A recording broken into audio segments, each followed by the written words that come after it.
पूरे पाकिस्तान में कोई सूरत हाल अच्छी नहीं है बारिशों की, और ये जो मॉनसून का एक स्पेल्स आए हैं 2-3-4 बहुत ही और दुनिया की जो न्यूज चल रही है उसमें हेडलाइंस में पाकिस्तान के floods, flash floods, cloud burst, ये इन सब का जिक्र हो रहा है। बिल्कुल ऐसे ही है। तो बारिशों से तमाम सूबों में बुरा हाल है। खैबर पख्तूनख्वा में तबाही फैली हुई है। क्लाउड बर्स्ट की जैसे बात की तो 1000 के करीब जानी नुकसान हो चुका है। और इसमें पीडीएमए और एनडीएमए क्या कर रहा है और कितनी कोऑर्डिनेशन है, तो पीडीएमए की कोशिशों से मुताल्लिक हम जरा जानने की कोशिश करेंगे। तर्जुमान पीडीएमए केपी अमजद खान साहब ने हमें ज्वाइन किया है, और पीडीएमए के पंजाब के तर्जुमान हैं इरफान साहब, उन्होंने हमें ज्वाइन किया। आप दोनों को हम वेलकम करते हैं शो पर। गुड मॉर्निंग, कैसे हैं आप लोग? ठीक ठाक हैं? जी बिल्कुल, शुक्र अल्हम्दुलिल्लाह सर जी। अच्छा, मैं पहले पंजाब का जरा हम जिक्र कर लें। पंजाब में भी ये पीडीएमए के डायरेक्टर हैं बिल्कुल अमजद खान साहब और इरफान साहब भी। अच्छा, पहले पंजाब का जिक्र कर लेते हैं। कितनी बारिशें अभी तक हो चुकी हैं, कितनी बारिशें मुतवक्के हैं, कितनी तबाही इस वक्त हुई है और क्या तैयारी आपकी, जरा आगाज करें गुफ्तगू।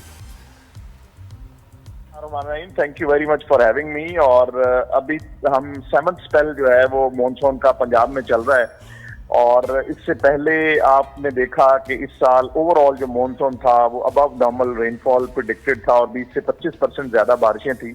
लेकिन मैं सिर्फ जुलाई के स्टैटिस्टिक्स अगर आपके साथ शेयर करूं पंजाब के, तो जुलाई 24 की निस्बत जुलाई 25 में 62% ज्यादा बारिश हुई पूरे पंजाब में। और खास तौर पे जो 3rd स्पेल हमारा था उसमें चकवाल, जेहलम, नाला लई में तुगयानी का सबब बना और गैर मामूली बारिशें हुई। लेकिन ये मैं एतमाद के साथ कह सकता हूँ कि पंजाब में चीफ मिनिस्टर पंजाब की हदायत के ऊपर, क्योंकि हमने डीसिल्टिंग के प्रोसेस को बिफोर टाइम अप्रैल और मई के महीने में मल्टीपल साइकिल्स में तमाम स्ट्रॉन्ग वाटर ड्रेन्स और वाटर कैरिंग चैनल्स की बार बार डीसिल्टिंग करवाई। उसमें बड़े नाले, नाला लई या सियालकोट और नारोवाल के नाले हों या अंदरून शहर और अर्बन ड्रेनेज सिस्टम हो, उस सब की डीसिल्टिंग मल्टीपल साइकिल्स में हुई। और यही वजह थी कि पंजाब में बड़ी बारिशों के बावजूद लाइफ दोबारा 2 से 4 घंटे में नॉर्मलाइज हुई।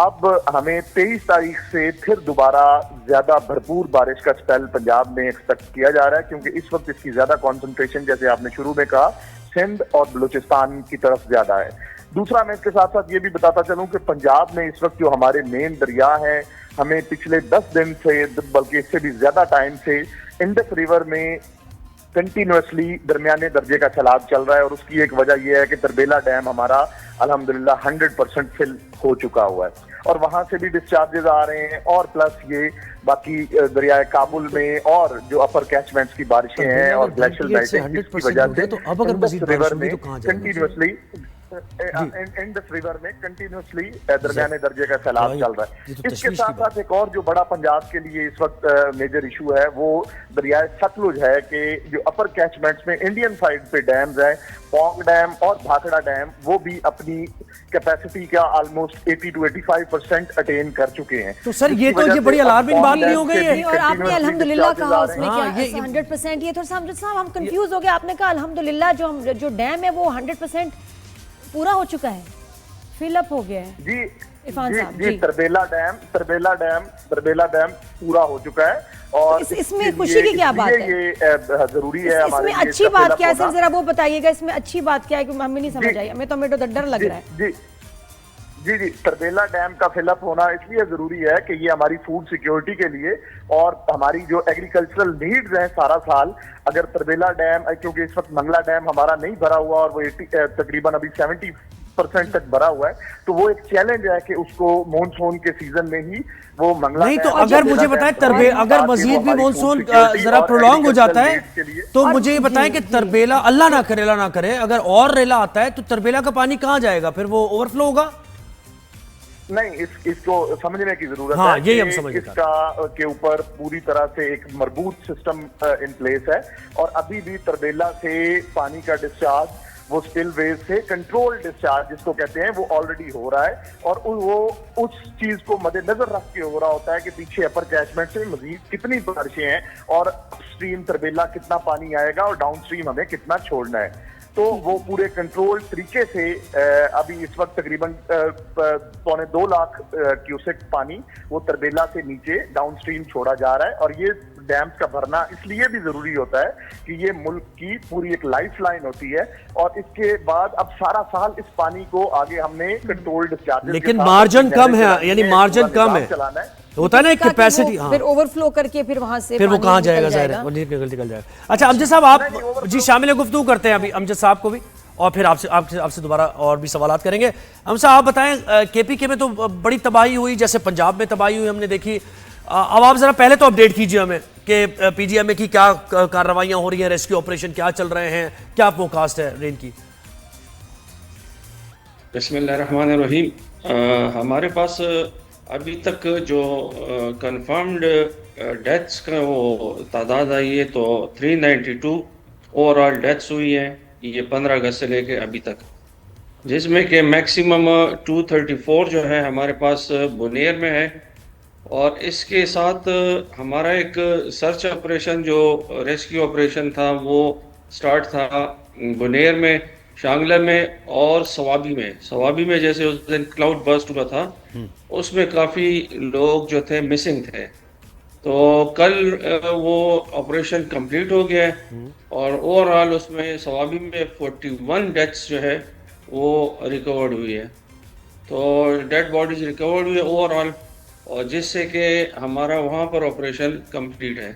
दूसरी बात ये है कि बुनेर में हमारा सर्च ऑपरेशन जारी है। जैसे बुनेर और उसकी काफ़ी फ़र्क है वहाँ पर, यहाँ पर जो है पहाड़ों के बहुत बड़े बड़े डेब्रीज है जो कि मकानों की छतों पे वहाँ पर आके गिरे थे, और उसके में एक एक जो पत्थर है उसका वज़न टनों के हिसाब से है, और उसमें हटाने में जो है ना बहुत ही दिक्कत हो रही है। इसमें तकरीबन 2000 के से ज़्यादा जो रेस्क्यू के जवान हैं वो हिस्सा ले रहे हैं। इसमें पाक फ़ौज के तकरीबन 900 जो हमारे पास वर्कर्स हैं वो जवान हैं वो हिस्सा ले रहे हैं। मशीनरी तकरीबन 60 से ज़्यादा हैवी मशीनरी वहाँ पर इस्तेमाल हो रही है, लेकिन वहाँ पर जो पिशोनी जो गांव था वो तो बिल्कुल मलियामेट हुआ है, और डेब्रिस के नीचे काफ़ी अभी भी हमें ये इत्ला है कि यहाँ पर डेड बॉडीज अभी भी काफ़ी हो सकती है। तो इसलिए जो जब तक और स्वात रिवर की क्या सूरत हाल है ये भी बताइए, और डाउन द ड्रेन जो इलाके हैं वहाँ पर क्या कोई तशवीश की बात तो नहीं है कि अगर ज़्यादा फ्लो बढ़ जाता है तो फिर? जी अभी जो ये अल्लाह का फजल है कि जो हमारे जो रिवर्स हैं जो वो सारे जो है इस वक्त नॉर्मल उसमें फ़्लो है, और जो भी इंसिडेंट्स हमारे पास यहाँ पे हुए तो वो सारे के सारे जो है वो हमारा क्लाउड बर्स्ट के इंसिडेंट्स हुए। और तैयारी की बात देखा जाए तो अभी नया स्पेल फिर 23rd से स्टार्ट हो रहा है, और उसके लिए तैयारी ये है कि जिन जिन इलाकों में हमें मेट डिपार्टमेंट की तरफ से एडवाइजरी आ रही है तो उन इलाकों में हमने अभी से जो है उनको अवेयर कर दिया, और वहाँ पर जो है ना मशीनरी जो है वहाँ पर पहले से ही पहुँचा दी है, और तमाम डिपार्टमेंट्स हैं जैसे रेस्क्यू और सिविल डिफेंस उनको भी स्ट्रेंथन कर दिए हैं वहाँ पर। और अब खुदा न खास्ता अब क्लाउड बर्स्ट का होता है तो क्लाउड बर्स्ट में ये होगा कि हमारी तैयारी में ये हो सकता है कि हम वहाँ पर जो है तमाम जो हमारी ये टीमें हैं उनको रेडी रखें, और उसमें फोरकास्ट नहीं हो सकती कि अभी क्लाउड बर्स्ट होगी तो कहाँ पे होगी। अलबत्ता रिवर पे जो है ना हमारी मॉनिटरिंग हो रही है। कुछ कराची के बारे में भी बताएं, आपके पास क्या एडवाइजरी की तरफ से आई इंफॉर्मेशन कि आज कल कितनी बारिशें होंगी, कितनी खतरनाक बारिश हो सकती है, या अब सेफ जोन में हम चले गए हैं? असल में हम जी ये तो जब सिंध के शायद सिंध वगैरह की भी एडवाइजरी आपको कुछ आई हो उसमें मौसम के लिहाज से? जी इस मरतबा जो है हमें जो एडवाइजरी है कि केपी में इस मरतबा सिर्फ नॉर्दर्न एरियाज में ज़रा बारिशें होंगी, लेकिन ज़्यादा इम्पैक्ट जो है इस मरतबा सिंध और बलूचिस्तान और पंजाब की तरफ ज़्यादा होगा, और केपी का जो है ना वो थोड़ा सा उनके कंपैरेटिवली वहाँ से यहाँ पर थोड़ा फिर कम फिर होगा। जो वहाँ बुनेर में जितनी लेकिन ये तबाही जो हुई है, अब climate- वहाँ के लोगों को climate इमदाद change है। सर पहुँचना, वो भी एक आपके लिए बड़ा चैलेंज होगा कि इस वक्त उनके पास कुछ भी नहीं है, ना घर ना कोई चीज़, तो उनको उनके लिए जो इमदाद है उसको आप कैसे मैनेज कर रहे हैं? जी अभी जैसे कि हमारे अल्हम्दुलिल्लाह पाकिस्तानी कौम में जज्बा बहुत ज़्यादा है। अभी हमें बहुत ज़्यादा लोगों ने अप्रोच भी की है कि हम जो लोग डोनेशन देते हैं ये अभी जो हमारी जो पीडीए में है, पीडीए में ने अभी तक तकरीबन 90 ट्रक्स सामान भिजवाया इनको, और राशन भी यहाँ पर जो है ना 4 ट्रक्स के राशन भी भिजवाए। पाक फौज की तरफ से भी राशन और यानी medical camps, rescue and relief operations किए जा रहे हैं। जी जी जी, इरफान साहब आप अब मुझे जी, बताएं कि आप पंजाब में ये बताएं कौन कौन से इलाके हॉट स्पॉट हैं आपके या ज़्यादा जहां प्रॉब्लम हो सकती है, और वहां अलर्ट पे रखी हुई है आपने मशीनरी, ज़रा इससे मुताल्लिक़ बताइए। जी पहले तो मैंने जैसे आपको बता रहा था कि हमें इंडस और दरिया सतलुज पे एक चैलेंज है, और इंडस की मैंने तरबेला डैम की आपको रिजर्वायर के फिल होने की भी इतलात दी। जो सतलुज है, सतलुज में भी मैंने इसी तरह से ये आपको कहा कि अपर कैचमेंट्स में इंडियन साइड पे हिमाचल प्रदेश और ये जो सारी बारिशें हैं वो सतलुज में भी पिछले तकरीबन 2 हफ्तों से हमारे पास पानी के डिस्चार्जेस वो बढ़े हुए हैं, और निचले से अब दरमियाने दर्जे के सैलाब की सूरत हाल चल रही है। और इसी चीज को मद्देनजर रखते हुए हमने इंडस और सतलुज का जो फ्लड प्लेन है, दरिया का जो पार्ट जिसको कहते हैं, उसको पूरा तरीके से खाली करवा लिया, इवैक्यूएशन वहां से इंश्योर कर ली।